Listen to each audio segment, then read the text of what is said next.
కూడా నిలబడగలుగుతామంటే దావీదు గారు రాసిన మొదటి కీర్తనలో ఆ వచనాన్ని చదవలేదు బ్రదరు. చదవండి, 2వ వచనం చదవండి.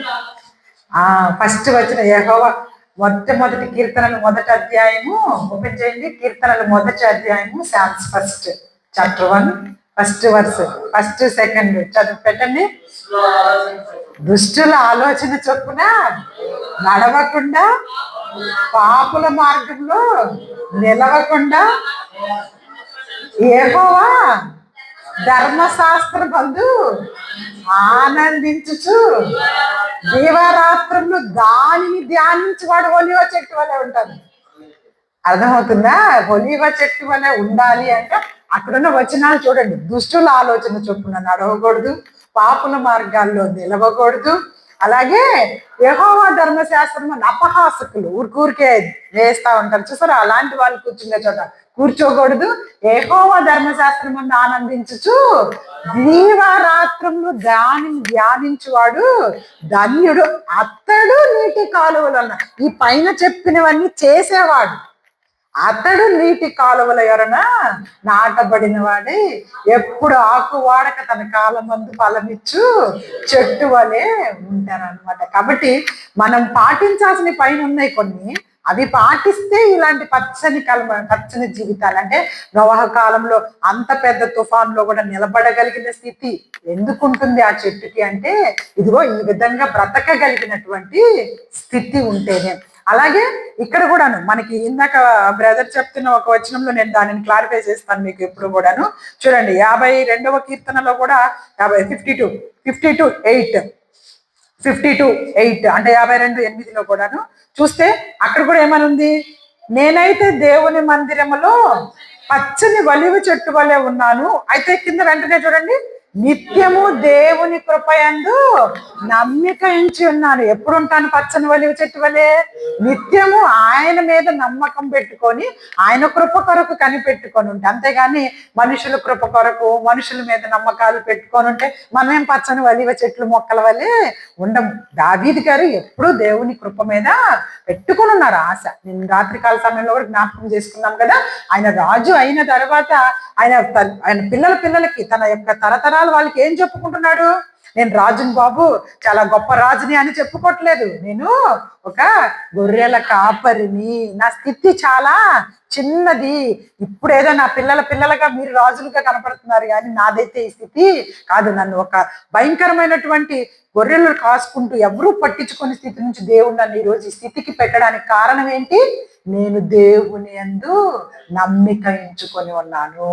గొలియాతుని చంపేటప్పుడు కూడా దావీదు గారు ఏమన్నారు? యుద్ధము యెహోవా, అది నాది కాదు యుద్ధము.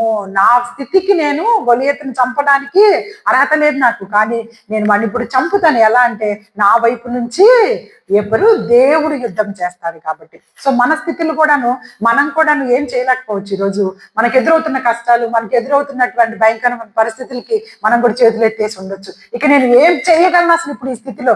ఏం చేద్దామన్నా, ఎటు కదుపుదామన్నా కానీ అది తప్పుగానే పోతున్నట్టుంది. ఇంకా మనం ఏమి కదపకూడదు, ఏం చేయకూడదు అనుకున్నప్పుడు దేవుని దగ్గర మనం మొరపెట్టుకుని ఆయన ఎందుకు నమ్మిక ఉంచితే ఆయనే స్థితి మొత్తాన్ని మార్చగలరు. హల్లెలూయా, హల్లెలూయా. ఇది నేను కూడా చిన్న విషయాలు, ఎక్కువ సమయం కూడా లేదు మనకి, తొందరగానే మాట్లాడుకున్నాము. చూడండి, ఇప్పుడు పచ్చని ఒలీవ చెట్టు లాగే అనేకమైన చెట్లు ఈ లోకంలో ఉన్నాయా లేదా? అనేకమైనటువంటి చెట్లు ఈ లోకంలో ఉన్నాయి. ఒక చెట్టు చాలా ఫలవంతంగా, చాలా చక్కగా, చాలా పెద్దగా, చాలా నీట్గా ఎదుగుతుంది అనుకుందాం. ఆ చెట్టు నువ్వు నేను మనమే అనుకుందాం. దేవుని దృష్టిలో ఒక చెట్టు లాగా మన జీవితాలు ఇప్పుడు చాలా బాగున్నాయి, చాలా చక్కగా ఫలిస్తా ఉన్నాము, అనేకమైన ఆశీర్వాదాలను పొందుకుంటూ ఉన్నాము. నీ పిల్లలు చక్కగా చదువుకుంటూ ఉన్నారు, నీకు మంచి ఉద్యోగాన్ని అనుగ్రహించాడు, నీకు ఒక మంచి గృహాన్ని అనుగ్రహించాడు. ఇవన్నిటిలో నువ్వు చాలా చక్కగా ఉన్నావు. చక్కగా దేవుని యొక్క చిత్తంలో నేను చాలా బాగా ఫలిస్తున్నాను. ఒక ఆనందకరమైనటువంటి సమయంలో సడన్ గా ఆ చెట్టుని రంపములతో కోయటానికి దేవుడు అనుమతి ఇచ్చాడు అనుకోండి. ఆ చెట్టుని అనుకోకుండా చక్కగా ఎదుగుతూ ఉన్నటువంటి ఆ చెట్టుకి సడన్ గా రంపాలతోటి ఆ గొడ్డలతోటి వచ్చి ఆ చెట్టు యొక్క కొమ్మలను ఆ చెట్టు యొక్క వాటన్నిటినీ కూడాను నరుకుతూ ఉంటే మనకి అర్థం కాదు. ఒక్కొక్కసారి మనకి అర్థం కాక మనం ఏమనుకుంటామంటే, ఏంటి దేవా, ఇప్పటి వరకు నా తండ్రివి నువ్వే కదా నన్ను ఇంత చక్కగా నీరు పోసి పెంచి ఇంతగా చక్కగా పైకి తీసుకొని వచ్చావు, ఇప్పుడు ఎందుకు నన్ను ఇంతగా బాధ పెడుతూ ఇంతగా రంపాలతో కోస్తూ నరకబడుతున్నటువంటి స్థితి తీసుకొచ్చావు అని ఒకవేళ నువ్వు దేవుని కనుక ప్రశ్నిస్తే, దేవుడు చెప్తూ ఉన్నాడు, ఇదిగో నిన్ను నరకబడిన తర్వాత నీ యొక్క మొద్దుతో నేను రథమును తయారు చేయబోతున్నాను. హల్లెలూయా, హల్లెలూయా. ఆ రథము మీద నిన్ను రాజులను ఎక్కించి ఊరేగించబోతున్నాను. హల్లెలూయా, హల్లెలూయా. నువ్వు ఇప్పటి వరకు ఒక చెట్టులాగా మాత్రమే ఉన్నావేమో, కానీ రాజులకు విజయం తెచ్చేటటువంటి రథముగా నిన్ను వాడబోతున్నాను. అందుకే నిన్ను ఈరోజు నేను ఇలాంటి శ్రమలలో నుంచి తీసుకెళ్లాలనుకుంటున్నాను. ఇలాంటి కష్టము, ఇలాంటి నరకము నేను నీకు కొన్ని విషయాల్లో చూపించిన తరువాత నేను ఎక్కడ వాడుకోవాలనుకుంటున్నాను, ఒక మంచి రథమును తయారు చేసి, ఆ రథం ఎప్పుడు ఎక్కడ ఉంటుంది, రాజుల యొక్క ప్రదేశంలో ఉంటుంది. అది ఎక్కడో ఒక చోట వేయబడినటువంటి ఒక చెట్టులా నేను వదిలిపెట్టాలని అనుకోవటం లేదని దేవుడు ఈరోజు మన జీవితాల్లో వచ్చే కష్టాలను బట్టి మనతోటి మాట్లాడుతున్నారు. నేను దేవుడికి ఒక మంచి పనిముట్టుగా ఉపయోగపడాలి అంటే నిన్ను దేవుడు కొన్ని రకాలైనటువంటి పరిస్థితుల్లో నుంచి తీసుకెళ్ళటానికి ఇష్టపడతాడు. అరే, ఇప్పుడు దాకా నా పరిస్థితి చాలా బాగుంది కదా, వద్దు నాకు ఆ పరిస్థితి అని నువ్వు అనటానికి వీలు లేదు. మనందరికీ తెలుసు కదా, ఒక రాయి, ఒక బండ, లేకపోతే ఆ యొక్క కొండలో నుంచి తీసినటువంటి ఒక రాయిని కొంతమంది ఎక్కడ వేసుకుంటారు, గడప దగ్గర వేసుకుంటే అది రాయి, అంతేనా? గడప దాటడానికి వేసుకుంటే అది రాయి. అదే రాయిని శిల్పంలా చెక్కితే ఆ శిల్పాన్ని ఎక్కడ పెట్టుకుంటారు అందరూ వాళ్ళ యొక్క బిల్డింగ్స్ లో అందమైనటువంటి ఒక డెకరేషన్ ఐటమ్ లాగా లోపల పెట్టుకుంటారు. ఇప్పుడు ఆ యొక్క శిల్పి దానిని కొడుతూ ఉన్నప్పుడు రాయి కోపం వస్తుంది. ఎందుకు ఇప్పుడు ఇన్ని దెబ్బలు కొడుతున్నావు, నన్ను ఇన్ని దెబ్బలు కొట్టి ఇంతగా ఎందుకు నన్ను హింసిస్తున్నావని ఒక్కసారి ఆ రాయికి కూడా, ఆ కొండ రాయికి కోపం రావచ్చు. కానీ అది చెక్కిన తర్వాత దానికి వచ్చేటటువంటి అందాన్ని బట్టి దాని విలువ ఏమవుతుంది, పెరిగిపోతుంది. మామూలుగా రోడ్డు పక్కన పడేసినంతసేపు దాన్ని ఎవరు పట్టించుకోలేదు, కానీ దాన్ని అనేకమైన దెబ్బలు కొట్టిన తర్వాత అది మార్పు చెంది ఒక మంచి బొమ్మలా తయారైన తర్వాత దానిని కొనుక్కునే వాళ్ళు అనేక మందిగా ఉంటూ ఉంటాం. కాబట్టి దేవుడు కూడాను నా జీవితాల్లోకి అనేకమైనటువంటి విపరీతమైన పరిస్థితులు తీసుకొస్తూ ఉన్నాడంటే నిన్నింకా ఏదో గొప్పగా మలచాలని ఆయన ఆశపడుతూ ఉన్నాడు. నిన్నింకా ఆయన పని కొరకు గొప్పగా వాడుకోవాలని ఆశపడుతూ ఉన్నాడు. నిన్నింకా మంచిగా అందరి విషయాల్లో కూడా స్ట్రాంగ్ గా చేయాలి.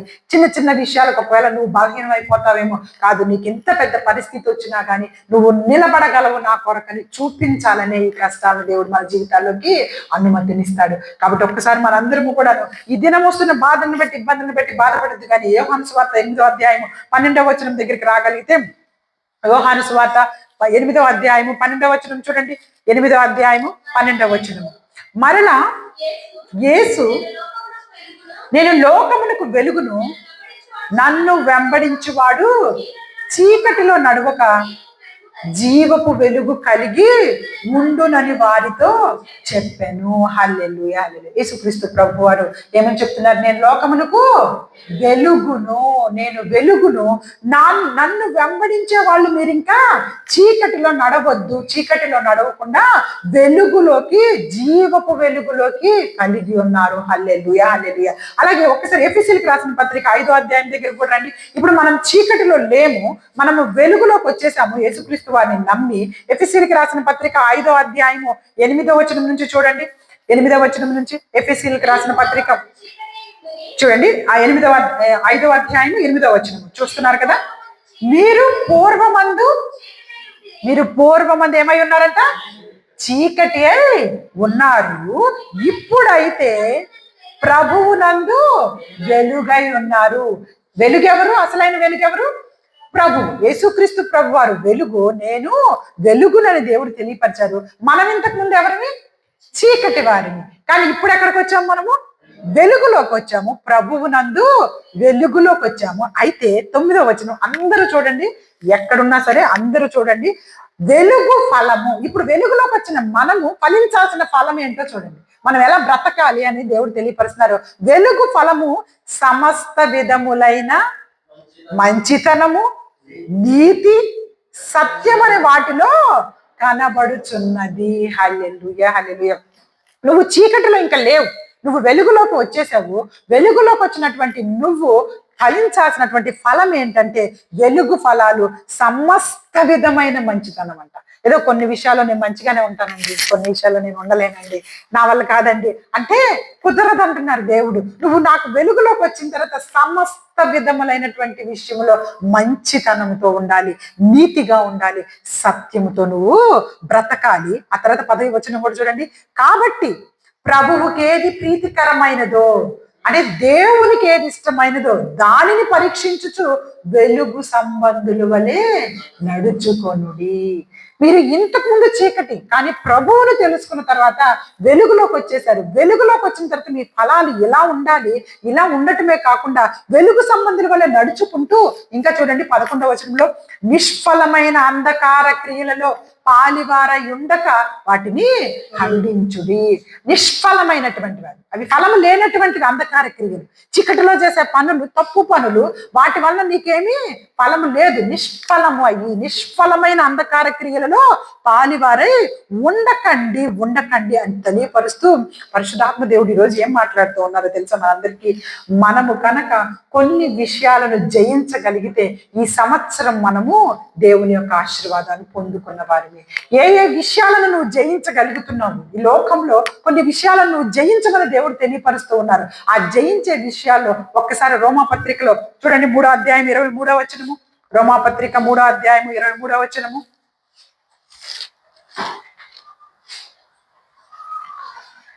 తీసారా? అదేనమ్మా. ఏ భేదము లేదు, అందరూ పాపం చేసి దేవుడు అనుగ్రహించు మహిమను పొందలేక పోవుచున్నారు. హల్లెలూయా, హల్లెలూయా. అంటే ఇక్కడ ఏమని దేవుడు తెలియపరుస్తూ ఉన్నారు అంటే, అందరూ పాపం చేసి ఉన్నవారమే, ఒక్కరు కూడాను నీతిమంతులు లేరు. కానీ నేను అనేక సార్లు తెలియపరిచాను, అందరము పాపం చేసి దేవుడు అనుగ్రహించే మహిమను పొందలేకపోతున్నాము.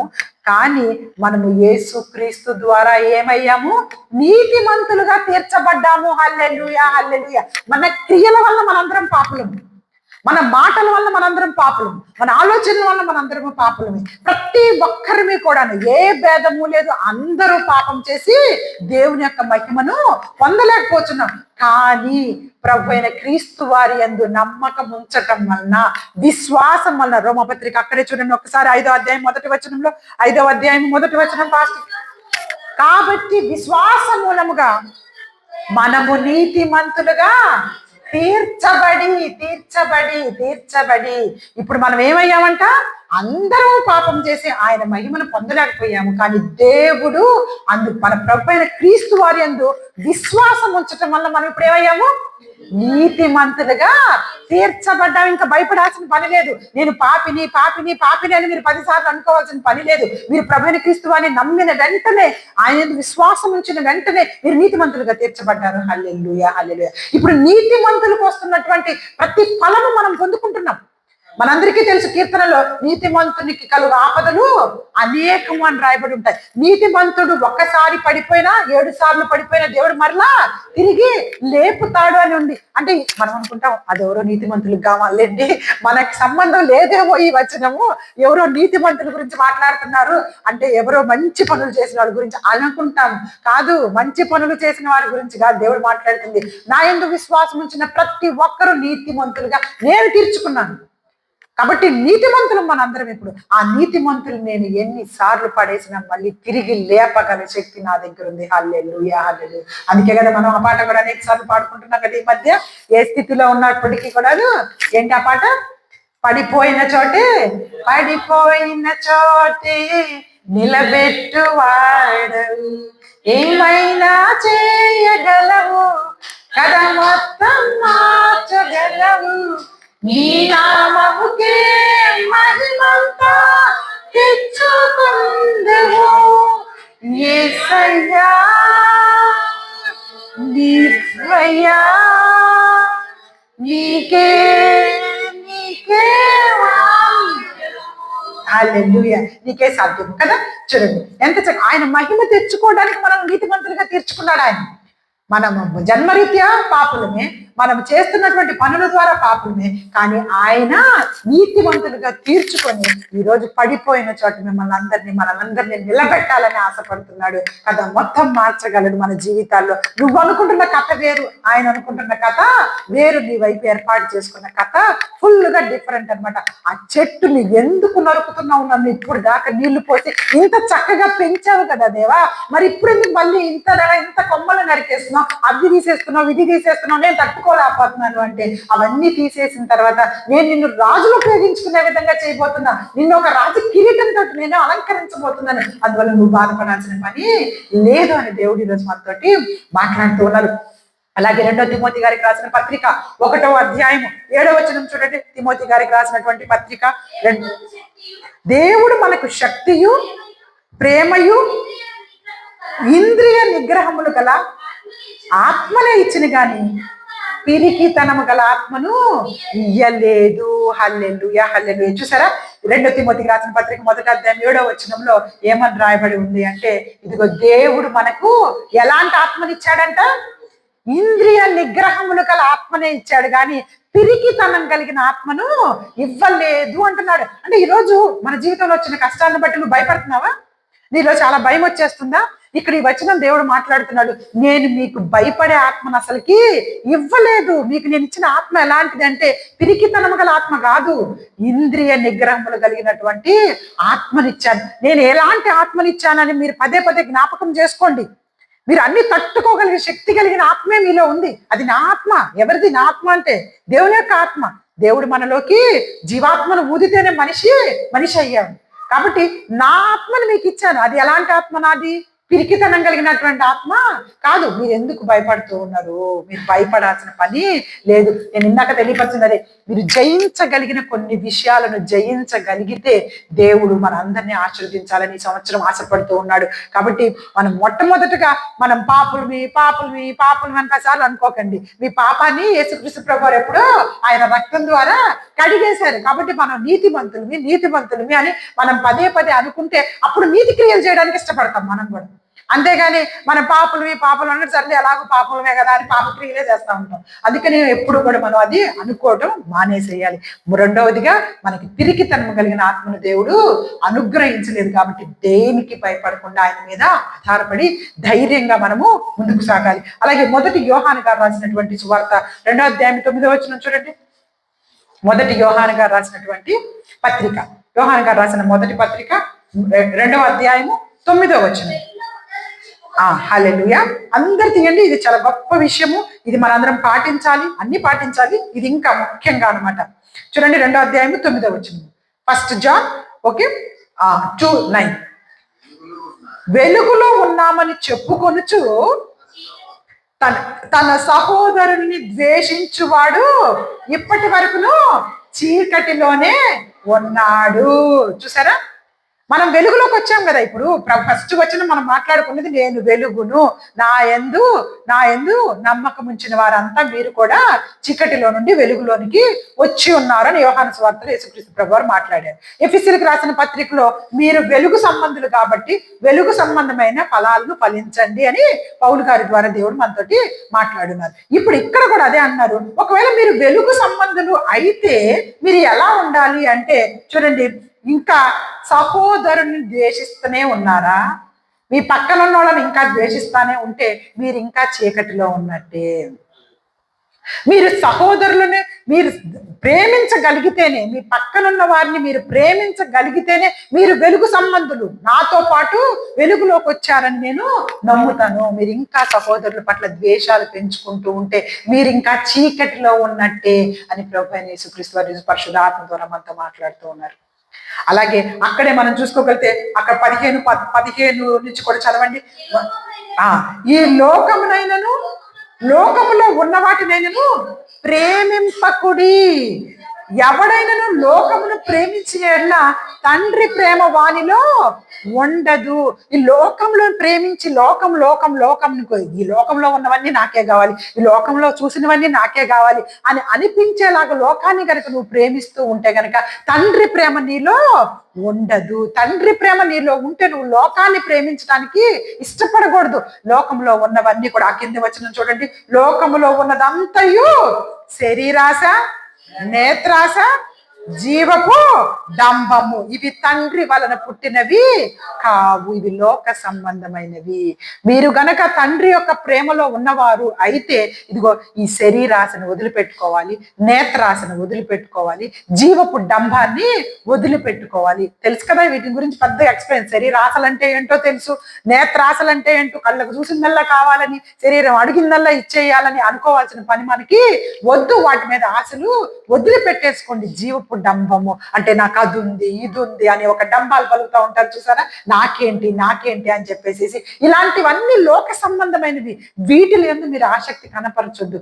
ఇవన్నీ కూడాను తండ్రి నుంచి వచ్చినవి కావు, ఇవి లోక సంబంధమైనవి అంటూ కింద ఏమంటున్నారు చూడండి 17వ వచనంలో, లోకమును దాని ఆశను గతించిపోవును కానీ దేవుని చిత్తము జరిగించువాడు నిరంతరము నిలుచును. హల్లెలూయా హల్లెలూయా కదా. చూడండి, ఇప్పుడు ఈ లోకంలో ఉన్నాయి నాకు కావాలి నాకు కావాలి, నువ్వు ఎంత వెనకబడ్డా అవి ఒకరోజు గతించిపోతాయంట, అవి ఒకరోజు గతించిపోతాయి. నీకంటే ఇంకా ఎక్కువ సంపాదించిన వాళ్ళకి అవి వెళ్ళిపోతాయి. నువ్వు ఇది ఇది అనుకున్నది, ఈ చీర నాకు చాలా బాగుంది, ఇది నేనే కొనుక్కోవాలి నువ్వు కొనుక్కునే లోపు ఇంకొకరు దానికి ఎక్కువ ఖరీదు పెట్టుకొని కూడా కొనుక్కుంటారు. ఆ లోకంలో ఉన్నవన్నీ కూడా గతించిపోతాయి కానీ దేవుని చిత్తము జరిగించువాడు నిరంతరము నిలుచును. మనం నిరంతరము నిలుద్దామా, లేకపోతే ఈ లోకంలో ఉన్న వాటి కోసం పరిగెట్టి ఎక్కడే అలిసిపోయిపోతామా? నిరంతరము నిలవాలి అంటే దేవుని చిత్తాన్ని జరిగించే వారిలో ఉండాలి తప్పించి లోకపరమైన వాటి కొరకు పరిగెత్తొద్దు. వాటిల్లో చాలా భయంకరమైనటువంటిది. చూడండి, ఒకళ్ళు మనల్ని ఏమన్నా అంటున్నారు అంటే మనం ఇంకొకటి అనాలని ఆశపడతా ఉంటాము. వాళ్ళు ఒకటి చెప్పారంటే మనం ఇంకో రెండు చెప్పాలి. దీనికి అంత ఉంటుందా? అంత అదుపు ఏమన్నా ఉంటుందా? దీనివల్ల ఏమవుతుంది చెప్పండి? ఏమి ఉపయోగము ఉండదు. ఒకటికి రెండు, రెండుకి మూడు, మూడుకి నాలుగు, 10 కలిసిపోతా ఎక్కువ ఎక్కువ ఎక్కువ సమస్య ఏమవుతుంది? సమస్య పెద్దదై కూర్చుంటది అనమాట. ఈ 10-15 మనం వెనక్కి తెచ్చుకోవాలంటే మళ్ళీ కష్టమైపోతుంది. అందుకే దేవుడు తెలియపరుస్తూ ఉన్నారనమాట, లోకము లోక సంబంధమైన విషయాల గురించి మీరు ఎక్కువగా ఆలోచించకండి. ఎందుకంటే మీకు నేను పిరికితనం గల ఆత్మను ఇవ్వలేదు, ఇంద్రియ నిగ్రహం గల ఆత్మను ఇచ్చాను. ధైర్యం తెచ్చుకోమని దేవుడు ఈరోజు మనతోటి, నాతోటి, మీతోటి, అందరితోటి మాట్లాడుతూ ఉన్నారు. అలాగే ఇంకొక ముఖ్యమైన విషయం మనందరికీ తెలుసు. మత్తయి సువార్త 6వ అధ్యాయం 14-15 వచనాలు చూసుకోగలిగితే, మత్తయి సువార్త 6వ అధ్యాయము 14-15 వచనాలు చదవండి అందరూ. మనుషుల అపరాధములను మీరు క్షమించిన యెడల మీ పరలోకపు తండ్రియు మీ అపరాధములను క్షమించును. ఇప్పుడు మనం వెలుగు సంబంధం ఏం మాట్లాడుకుంటున్నాం, టాపిక్ అంటే తెలుసు కదా, వెలుగు సంబంధులైన వాళ్ళవి ఏం చేయాలి అనే విషయాలు. మీరు ఫస్ట్ వెలుగు సంబంధులైతే వెలుగు సంబంధమైన ఫలాలు ఫలించాలి. సమస్తమైన మంచితనము, నీతి, సత్యంలోకి రావాలి. అంధకార క్రియలను వదిలిపెట్టాలి. ఈ వదిలిపెట్టిన తర్వాత పిరికితనం కలిగిన ఆత్మను దేవుడు ఇవ్వలేదు కాబట్టి ధైర్యంగా ముందుకు సాగాలి. సహోదరులను ద్వేషించకూడదు. ఇంకను ఇప్పుడు ఏం మాట్లాడుతూ ఉన్నారో చూస్తున్నారా? మీరు చూడండి, క్షమించిన ఎడల, మీరు క్షమించిన ఎడల పరలోకపు తండ్రి కూడా మీ పాపములను మీ అపరాధములను క్షమించును. మీరు ఇతరులను క్షమిస్తే మీ అపరాధాలు మీ పాపాలని దేవుడు క్షమిస్తాడట. ఇది ఈజీయా కష్టమా? ఈజీ. కానీ మనం చేస్తామా? మనం చెయ్యం. చాలా ఈజీగా అయిపోయే పని. మనం చాలా పాపాలు చేసిన వాళ్ళమే, అందరమే పాపాలు చేసిన వాళ్ళమే, అందరూ తప్పులు చేసిన వాళ్ళమే. మరి ఇప్పుడు ఇంత పెంచుకుంటున్నాం దేవుడి దగ్గర, వేల పాపాలను లిస్టు పెంచుకుంటా పోతున్నాము. దేవుడు ఒక మంచి క్లూ ఇస్తున్నాడు. మీరు ఇతరుల పాపాలు క్షమిస్తే నేను మీ క్షమిస్తాను అంటున్నాను. మీరు ఇతరులను మీ పట్ల ఎవరైనా ద్వేషంగా ప్రవర్తించిన వాళ్ళని క్షమిస్తే నేను మీ పాపాలన్నింటినీ క్షమిస్తాను అంటున్నాడు. మన పాపాలకు తగ్గించుకోవడానికి ఒక చిట్కా చెప్తున్నాడు దేవుడు, ఒక చక్కని రూల్ చెప్తున్నాడు. కానీ మనం పాటిస్తున్నామా? మనము చక్కగా మన పట్ల ద్వేషంగా ఉన్న వాళ్ళని, మనల్ని ఇబ్బంది పెడుతున్న వాళ్ళని మనం క్షమిస్తే దేవుడు మన పాపాలను క్షమిస్తానంటున్నాడు. గుర్తుపెట్టుకోండి ఇది. సో క్షమించే విషయంలో చాలా జాగ్రత్తగా మనం ఉండాలి. వెలుగు సంబంధులైన తర్వాత నేను క్షమించనంటే క్షమించనండి అసలుకి అని కొన్ని మాటలు వింటా ఉంటాం కదా. నేను నా జీవితంలో ఎప్పటికీ వీళ్ళని క్షమించను, ఇలాంటి మాటలు మన క్రైస్తవ జీవితంలో ఉండటానికి వీళ్ళు లేదు. మనం క్షమించాలి అంతే. మనం క్షమించటానికే దేవుడు మనల్ని సృష్టించుకున్నారు. అలాగే మరొక వాక్య భాగం చూసుకోగలిగితే కీర్తనలు 42వ అధ్యాయంలో మనం అందరం ముగించుకుందాం. ఇంకా కీర్తనలు 42వ అధ్యాయంలో మనము చూసుకోగలిగితే 42 కీర్తనలు 1వ వచనం మనందరికీ తెలిసినటువంటిదే. చదవండి.